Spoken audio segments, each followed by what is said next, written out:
भाजपच्या विजय संकल्प रॅलीचं देशभरामध्ये आयोजन करण्यात आलं आणि त्याचाच एक भाग म्हणून मुंबईत आयोजित केलेल्या रॅलीत हजारो बाईक्स सहभागी झाल्या होत्या। त्यात मुख्यमंत्री फडणवीस यांनी खुल्या जीपमधून प्रवास करत शक्ती प्रदर्शन केलं। त्यावेळी त्यांच्याशी संवाद साधला आमचे प्रतिनिधी अक्षय कुडकेलवार यांनी।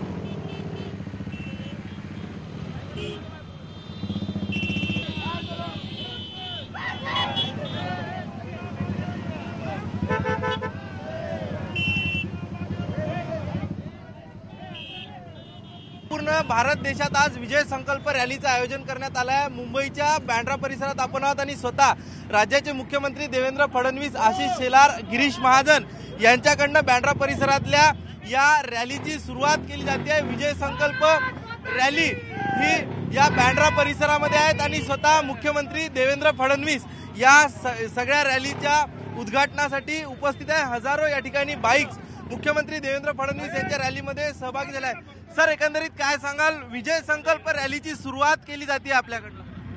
विजय संकल्प रॅली संपूर्ण भारतामध्ये भारतीय जनता पक्षाच्या वतीनं चाललेली आहे आणि या रॅलीमध्ये मी देखील या ठिकाणी सहभागी झालो आहे आणि हा संकल्प संपूर्ण भारताने घेतला आहे।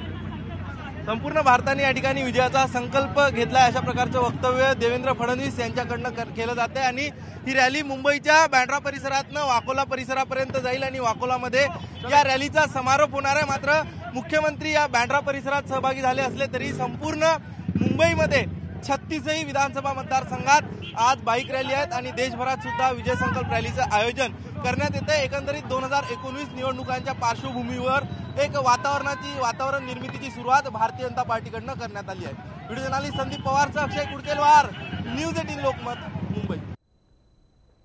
आणि आता बुलेटिनमध्ये बातमी मुंबईकर चाकरमान्यांसाठी अत्यंत आनंदाची, खरं तर एक नव्हे तर दोन आनंदाच्या बातम्या आहेत। मुंबईतील अत्यंत वर्दळीच्या दादर टर्मिनसवरील ताण कमी करण्याकरता आजपासून परळ टर्मिनस सुरू केलं जाणार आहे। परळ स्थानकाचं रूपांतर टर्मिनसमध्ये करण्यात आलं असून आजपासून परळ स्थानकातून रेल्वे धावणार आहेत। रेल्वे मंत्री पियुष गोयल यांच्यासह मुख्यमंत्री देवेंद्र फडणवीस यांच्या हस्ते परळ टर्मिनसचं उद्घाटन आणि लोकार्पण केलं जाणार आहे। सकाळी 8:38 परळ टर्मिनसहून कल्याणला जाणारी पहिली लोकल सोडण्यात आली, तर दुसरीकडे मुंबईकरांचा प्रवास सुसाट होण्याकरता धावणाऱ्या मोनो रेलचा दुसरा टप्पा देखील आजपासून सुरू होतोय।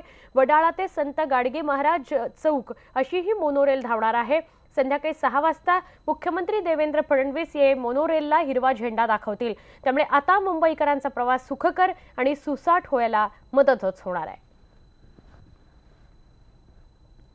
मुंबईच्या वाहतूक कोंडीला पर्याय असणाऱ्या मोनो रेल्वेच्या दुसऱ्या टप्प्याचा शुभारंभ आज होतोय। राज्याचे मुख्यमंत्री देवेंद्र फडणवीस हे स्वतः दुसऱ्या टप्प्याच्या मोनो रेल्वेला हिरवा झेंडा दाखवतील।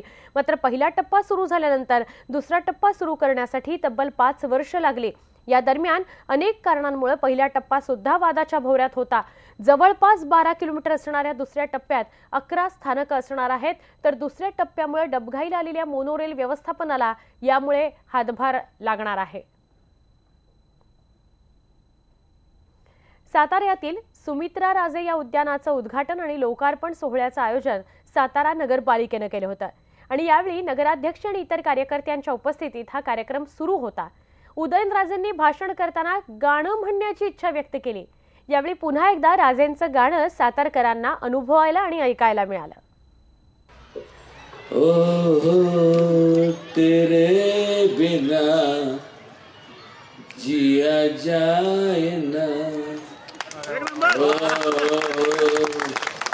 तेरे बिना जिया जाए ना, दिन तेरे तेरे बिन साजना सातारा।